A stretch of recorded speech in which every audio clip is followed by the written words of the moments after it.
kow in laga bilaabo 30 bisha Juun oo dhamaadka bishan ah guddigu waxay gebi ahaanba qaadeen dhammaanba xayiraadihii la saaray nooc kasta oo ka mid ah adeegyadii iyo shaqooyinkii dalka gudihiisa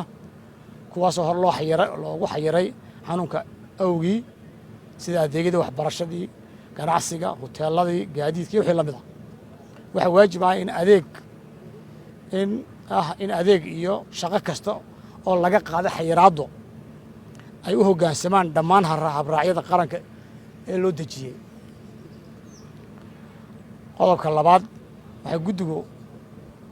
qaadeen dhammaan xayiraaddii la saaray iyadana duulimadyadii diyaaradaha ee rakaab keenayey kana soo degaya madaarada dalka sidoo kale waxaa iyana laga qaaday dhammaanba xayiraaddii la saaray isku socodka xuduudaha laga soo galo xagga dhulka iyo badda iyo cirkaba waxaana waajib ah in mar walba loo hoggaansamo dhammaanba habraacyada qaranka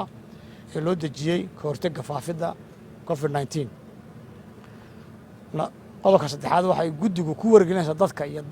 dadka dalka dibaddiisa ka imanaya ee ka soo degaya ka soo galaya xuduudaha ama dhulka ka soo galo ama cir ama bad in qof kasta uu sito ama uu ka soo qaato dalka uu ka soo dhoofayo warqad caddayn ah oo ay ku caddahay inaanu qofkaasi qabin xanuunka coronavirus ama COVID-19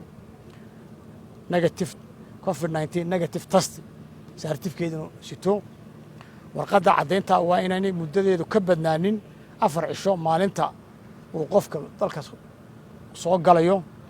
guddigu waxay halkan si cad u bayaaminaysaa in qofka aan sidan wax caddayna oo ah negative testigaasi aan sidan balse ka soo dega madaarada dalka uu galayo karantiin uu isagu isku qabo kharashkiisa qodobka afraad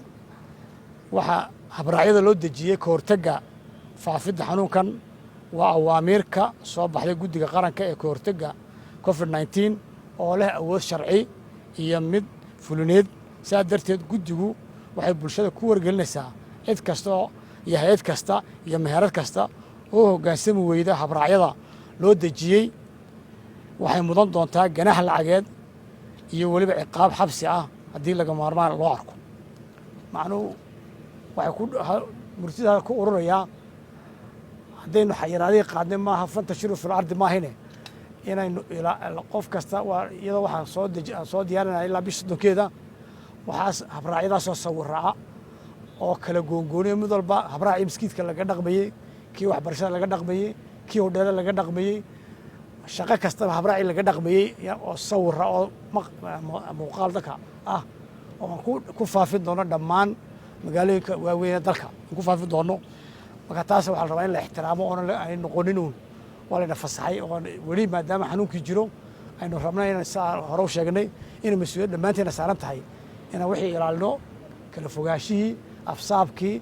ilaa inta ilaahay masiibadan inaga maartay dhammaan ina dhaafinayo wabillahi tawfiiq asalaamu calaykum waraxmatullahi wabarakatu